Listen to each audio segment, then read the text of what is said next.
Hello दोस्तों, welcome करता हूं आप सभी का। आप देख रहे हैं वासिमपल, मैं आपके साथ शमशाद हुसैन।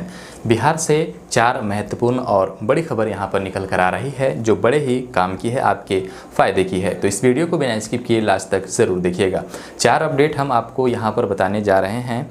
यस तूफान से जो भी किसान का नुकसान हुआ है, ठीक है, उसका आकलन शुरू किया जा रहा है। तो यहाँ पर आकलन के बाद उन किसानों को फ़ायदा मिलेगा। इस पर क्या कुछ और लेटेस्ट अपडेट है, विस्तार से जानेंगे। साथ ही साथ यहाँ पर दूसरा आपको बता दें, चापाकल को लेकर है। आपको एक चापाकल मुफ्त में मिलेगा सरकार की तरफ से, और साथ ही साथ यहाँ पर आपको 480 दिन की मजदूरी भी मिलेगी। किनको मिलेगा, विस्तार से हम आगे जानेंगे। और यहाँ पर जो तीसरा अपडेट बताने जा रहे हैं उसके बारे में हम आपको बता दें, राशन कार्ड को लेकर है। जैसा कि आप सभी जानते हैं, मई में और जून में, ठीक है, यानी मई में राज्य सरकार की तरफ से प्रति यूनिट 5 किलो अनाज दिया गया और केंद्र सरकार की तरफ से प्रति यूनिट 5 किलो फ्री में अनाज दिया गया। ठीक है, जिनके पास राशन कार्ड था उन्होंने इसका बेनिफिट उठाया। 6 जून तक अब जो है सभी को ये अनाज मिल चुका है। अब जून माह की बात करें तो जून में यहाँ पर केंद्र सरकार की तरफ से जो है 5 किलो प्रति यूनिट फ्री में दिया जाएगा। राज्य सरकार वाला आपको फ्री में नहीं दिया जाएगा। जैसे आप पहले पैसा देते थे वैसे आपको यहाँ पर पैसा देना होगा। ठीक है, अभी फिलहाल जून को लेकर सरकार की तरफ से यानी मुख्यमंत्री नीतीश कुमार की तरफ से ऐसा कोई भी अपडेट नहीं है। यहाँ पर आपको बता दें कि जिनके पास राशन कार्ड नहीं है उनको लेकर क्या कुछ मांग उठा है, उनको क्या मिलेगा नहीं मिलेगा, उसके बारे में हम आपको आगे विस्तार से बताएंगे। और साथ ही साथ यहाँ पर दाखिल खारिज जन जागरूक श्रृंखला में कुछ बताने जा रहे हैं। तो इस वीडियो को बिना स्किप किए लास्ट तक ज़रूर देखिए। आइए शुरू करते हैं। अगर आप हमारे चैनल पर पहली बार आए हो तो चैनल को सब्सक्राइब कर लीजिए, साथ ही घंटी वाले बटन को जरूर दबा दीजिए ताकि आने वाले वीडियो की नोटिफिकेशन आप तक पहुंच सके सबसे पहले। और अभी तक आपने हमें इंस्टाग्राम पे फॉलो नहीं किया तो वहाँ पर भी फॉलो कर लीजिए, आप हमसे बातें कर सकते हैं। आइए शुरू करते हैं। तो फ्रेंड्स, यहाँ पर जो पहला अपडेट निकल कर आ रहा है आपको बता दें, प्रोत्साहन को लेकर है। 200 पौधे लगवाने वाले परिवार को माना जाएगा 1 इकाई। यदि आप अपनी ज़मीन पर 200 पौधे लगवाने वाले को यहाँ पर चापाकल मिलेगा। 480 दिन की आपको पूरी मजदूरी भी मिलेगी। तो आइए विस्तार से जानते हैं।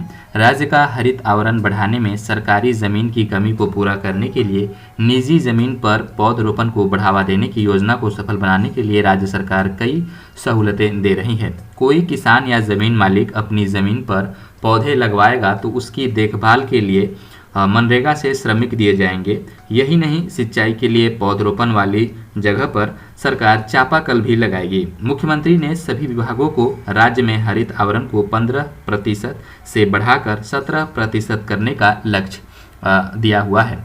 ग्रामीण विकास विभाग को भी इस साल मनरेगा के तहत 2 करोड़ पौधे लगाने हैं। इस लक्ष्य को पूरा करने के लिए विभाग ने निजी जमीन पर अधिक से अधिक पौधे लगाने के लिए सुविधाओं का ऐलान किया है। आम, लीची, जामुन, कटहल, आंवला, बेल, नींबू, अमरूद आदि के 200 पौधे लगवाने वाले परिवार को 1 इकाई माना जाएगा। यदि किसी एक परिवार के पास 200 पौधे लगवाने की ज़मीन नहीं है तो 2 से 3 किसान मिलकर 1 इकाई पूरी कर सकते हैं। यानी अगर एक किसान के पास इतना ज़मीन नहीं है कि वो 200 पौधे लगा सकें तो 2 किसान 3 किसान आपस में मिलकर वो एक जगह 200 पौधे लगा सकते हैं। 2 से अधिक इकाइयों को क्लस्टर एरिया माना जाएगा। इससे छोटे किसानों को खूब लाभ मिलेगा।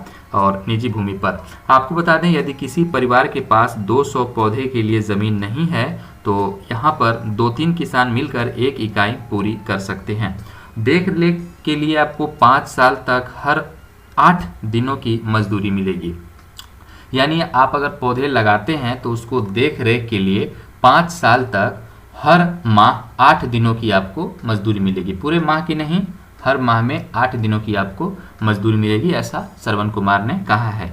ठीक है, तो ग्रामीण विकास मंत्री श्रवण कुमार ने कहा है कि बढ़ते पर्यावरणीय प्रदूषण और जलवायु परिवर्तन को ध्यान में रखकर बिहार सरकार वन और हरित आवरण बढ़ाने के लिए लगातार प्रयासरत है। एक परिवार के पास 200 पौधे के लिए जमीन उपलब्ध नहीं होने पर 2 से 3 परिवारों को 1 इकाई मानने का प्रावधान है। 1 इकाई की देखरेख के लिए अगले 5 वर्ष तक हर महीने 8 मानव दिवस की मजदूरी मनरेगा योजना से दी जाएगी। चापा जो कल है वो भी आपको स्थापित किया जाएगा। यानी कुल मिलाकर के आप समझ लीजिए कि यदि आप अपने ज़मीन पर, आपके पास अगर उतना ज़मीन नहीं है जिसमें आप 200 पौधे लगा सके तो 2 से 3 किसान यहाँ पर मिलकर 200 पौधे आप लगवा सकते हैं। तो यहाँ पर आपको 480 दिनों का जो कुल मजदूरी है वो मिलेगा, और साथ ही साथ यहाँ पर आपके ज़मीन पर एक चापाकल भी मुफ्त दिया जाएगा। ठीक है, तो इसको लेकर आवेदन लिया जाएगा या फिर आपको मनरेगा में जाकर कुछ फॉर्म जमा करना होगा, मैं अगले अपडेट में आपको बता दूंगा। फिलहाल अगर आप इसके लिए इच्छुक हैं तो आप नीचे कमेंट कर सकते हैं। चलिए अगला और नेक्स्ट अपडेट निकल कर आ रहा है, याद से किसानों को हुई क्षति का जो आकलन है वो किया जा रहा है। यानी कुल मिलाकर यहाँ पर समझ लें तो जो आपका फसल है उसका बाढ़ के कारण और जो वज्रपात हुआ उसके कारण और जो आंधी तूफान आई उसके कारण क्षति हुआ है, तो उसका आकलन जो है जारी किया गया है, उसका आकलन किया जाएगा। उसके बाद आपको जो भी क्षति हुई है उसको भरपाई किया जाएगा। राज्य भर में यास तूफान से खेती किसानों को जो नुकसान हुआ है सरकार उसका आकलन कराने जा रही है। कृषि मंत्री ने अमरेंद्र प्रताप सिंह ने सोमवार को तिरहुत प्रमंडल के सभी जिलों मुजफ्फरपुर, वैशाली, सीतामढ़ी, शिवहर, पूर्वी चंपारण एवं पश्चिमी चंपारण की योजनाओं की वीडियो कॉन्फ्रेंसिंग से समीक्षा कर इसका आदेश दिया। मंत्री ने कहा है कि सभी जिलों के कृषि पदाधिकारी जल्द रिपोर्ट तैयार करें कि उनके जिला में यस तूफान से कृषि क्षेत्र को कितना नुकसान हुआ है। कृषि सचिव डॉक्टर एन श्रवण कुमार और कृषि निदेशक आदेश तितरमारे को इसकी निगरानी करने की जिम्मेदारी दी है। साथ ही नई व्यवस्था की है कि यदि कोई अधिकारी किसी योजना का निरीक्षण करने क्षेत्र में जाएगा तो अपनी रिपोर्ट की कॉपी उसे कृषि मंत्री कोषांग को भी देनी होगी। आपको बता दें यहाँ पर सॉइल हेल्थ कार्ड बांटने को भी कैंप लगेगा। कृषि मंत्री अमरेंद्र प्रताप सिंह ने किसानों को सॉइल हेल्थ कार्ड बांटने के लिए सभी जिलों में एक कार्यक्रम तहत कैंप लगाने को कहा है। कैंप और इस दौरान कितने किसानों को कार्ड बांटे गए इसकी फोटोग्राफी कराई जाएगी। महामारी में इच्छुक किसानों को बीज की होम डिलीवरी कराई जाएगी। मंत्री ने उर्वरक की कालाबाजारी एवं निर्धारित मूल्य से अधिक कीमत पर बेचने की शिकायत प्राप्त होने पर जिला कृषि पदाधिकारी द्वारा छापेमारी करने को कहा। पश्चिम चंपारण में गन्ना किसानों द्वारा फसल अवशेष के रूप में सूखे पत्तों को जला देने पर भी चिंता प्रकट की है।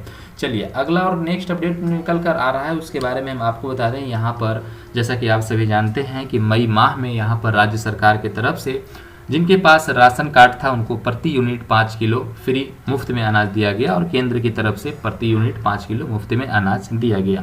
अब अगर हम बात करें जून की, तो जून में सिर्फ केंद्र की तरफ से 5 किलो प्रति यूनिट फ्री में दिया जाएगा और जो राज्य सरकार की तरफ से मिलता है जिसको आपको पैसा देना पड़ता है, ठीक है, तो वो आपको देना पड़ेगा। अभी जो है फिलहाल जून में इसको लेकर कोई भी सरकार की तरफ से अपडेट नहीं है कि जून में भी आपको जो है राज्य सरकार की तरफ से अनाज फ्री मिलेगा। इसको लेकर फिलहाल अभी कोई अपडेट नहीं है, लेकिन हाँ आपको फिर से बता दें केंद्र की तरफ से 5 किलो प्रति यूनिट यहाँ पर आपको फ्री में मिलेगा और जो अनाज पहले मिलता है राज्य वाला वो आपको वैसा ही मिलेगा, उसके आपको पैसे देने पड़ेंगे। ठीक है, अब यहाँ पर सवाल ये उठता है कि जिनके पास राशन कार्ड नहीं है उनको भी अनाज मिले। कुछ लोगों ने इस पर आवाज़ें भी उठाई हैं और मांग किया है सरकार से। जाहिर सी बात है हमारे समाज में, हमारे बिहार में, हमारे कुछ ऐसे भी ज़िले हैं, कुछ ऐसे भी प्रखंड हैं जहां अब भी राशन कार्ड से बहुत सारे लोग वंचित हैं और उनके पास राशन कार्ड नहीं। तो ऐसे में वो ना ही मई माह का राशन उठाव कर सके और ना ही जून माह जो है उसका राशन का उठाव वो कर सके। ठीक है, चूँकि यहाँ पर सरकार की तरफ से ये कहा ही नहीं गया था कि जिनके पास राशन कार्ड नहीं है उनको भी अनाज दिया जाएगा।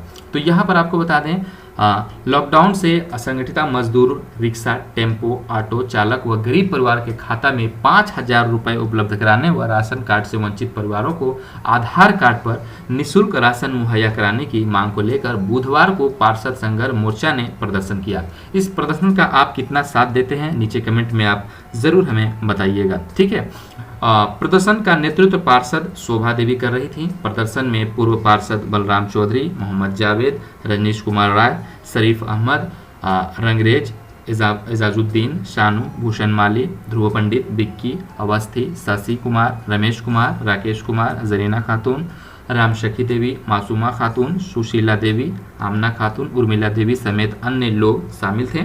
इन लोगों ने कहा कि लॉकडाउन की वजह से गरीबी को भूखमरी की स्थिति बन गई है। यानी लॉकडाउन की वजह से जो इन लोगों की है जिनके पास राशन कार्ड नहीं उनकी भूखमरी की स्थिति बन गई है, तो इसमें जो है 5,000 रुपये उनके खाते में दिया जाए और साथ ही साथ यहाँ पर आधार से उनको जो है राशन बांटा जाए। चलिए अब अगला अपडेट की तरफ चलते हैं। जन जागरूक श्रृंखला में आपको बता दें, जैसा कि हम हमेशा से बताते आए हैं, दाखिल खारिज को लेकर कुछ अपडेट जो कि सरकार की तरफ से निकल कर आता है, तो बहुत सारे यहाँ पर कमेंट हमें मिलते हैं जिनमें ये कहा जाता है कि सर हम जो दाखिल खारिज के लिए आवेदन करते हैं ना, तो यहाँ पर रिजेक्ट हो जाता है, अस्वीकृत कर दिया जाता है। तो कुछ कुछ कारण हैं जिनको आप समझ लीजिए, जिनके कारण आपका आवेदन अस्वीकृत होता है।